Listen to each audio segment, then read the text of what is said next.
Assalamualaikum warahmatullahi wabarakatuh. Saya Surya Bara Putra Pratama dari kelas 11 IPS 3 ingin menjelaskan bab 1 PKN tentang harmonisasi hak dan kewajiban asasi manusia dalam perspektif Pancasila. Nah, konsep hak dan kewajiban asasi manusia, pengertian. Hak asasi manusia atau HAM merupakan hak dasar yang dimiliki oleh setiap manusia sebagai anugerah Tuhan yang melekat pada setiap diri manusia sejak lahir, atau hak hidup, hak mereka, dan hak memiliki.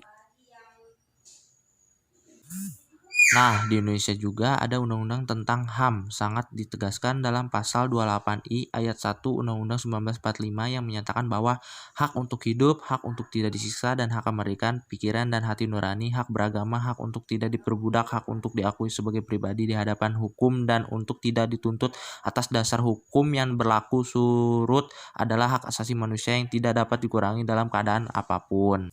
Ciri-ciri khusus hak asasi manusia sebagai berikut, ada dua, yaitu hak hakiki dan universal.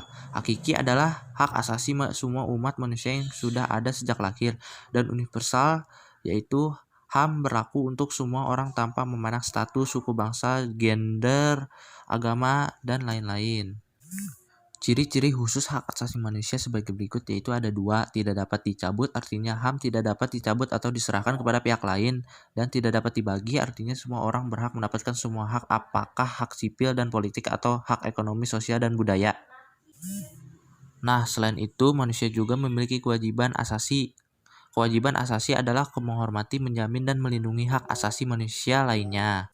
Kewajiban secara sederhana dapat diartikan sebagai segala sesuatu yang harus dilaksanakan dengan penuh tanggung jawab.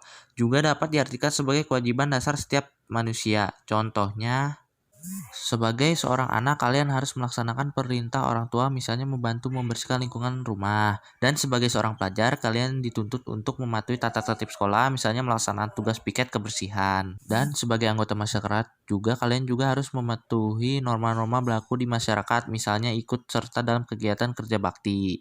Dan juga sebagai warga negara, kalian juga mempunyai kewajiban untuk melaksanakan semua ketentuan atau peraturan perundang-undangan yang berlaku, misalnya membayar pajak tepat waktu.